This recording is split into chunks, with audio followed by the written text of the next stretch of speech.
যারাই নিসাব পরিমাণ সম্পদের মালিক হয়েছেন তাদের উপর যাকাত দেওয়া ফরজ। নামাজ যেরকম ফরজ, যেমন আকিমুস সালাতা ওয়া আতুজ জাকাতা, তোমরা সালাত কায়েম করো এবং জাকাত দাও। তাহলে জাকাতের গুরুত্ব অনেক।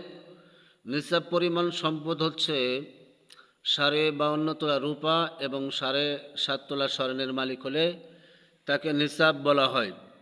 এরকম নিসাব পরিমাণ সম্পদের মালিক হলে সে ব্যক্তি জাকাত তাকে দিতে হবে। জাকাত দেওয়ার ব্যাপারে আমার আল্লাহ তাআলা বলেন, যারা সোনা রূপা জমা করে আল্লাহর রাস্তায় ব্যয় করে না, তাদেরকে আপনি কঠিন শাস্তির সুসংবাদ দিন।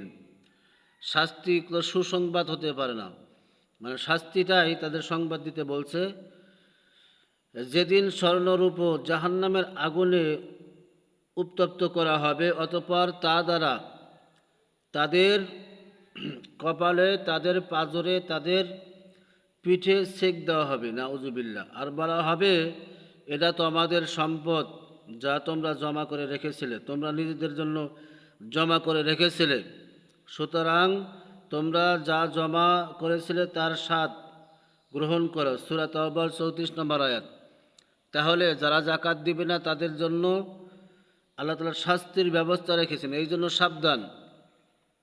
আর একটি আয়াত শুনুন, আল্লাহ তাআলা বলছেন, যারা আল্লাহ তাআলা তাদের যে সম্পদ দান করেছেন সে সম্পদের ক্ষেত্রে কৃপণতা করে, তারা যেন এটাকে কল্যাণ মনে না করে, এটা তাদের জন্য অকল্যাণ। তারা যে সম্পদ নিয়ে কৃপণতা করে তা কিয়ামতের দিন তাদের গলায় ঝুলিয়ে দেওয়া হবে। কত বড় কথা আল্লাহ বলেছেন। আর আকাশসমূহ পৃথিবীর উত্তরাদি কেবল মাত্র এক আল্লাহ, আর তোমরা যা করো আল্লাহ তাআলা সে বিষয়ে সমক্ষ অবগত আছেন। সূরা আলে ইমরান 120 নম্বর আয়াত। এই আয়াতের ভিতরেও হুঁশিয়ারি আল্লাহ তাআলা দিয়েছেন। জাকাত সম্পর্কে, জাকাত সম্পদ দিলে পবিত্র হয়।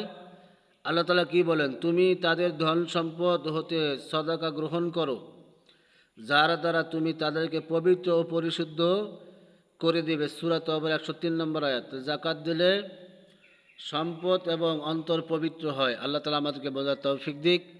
যারা জাকাত নিসাব পরিমাণ সম্পদের মালিক হয়েছি তাদেরকে জাকাত দেওয়ার তৌফিক দান করুক। আল্লাহুম্মা আমিন।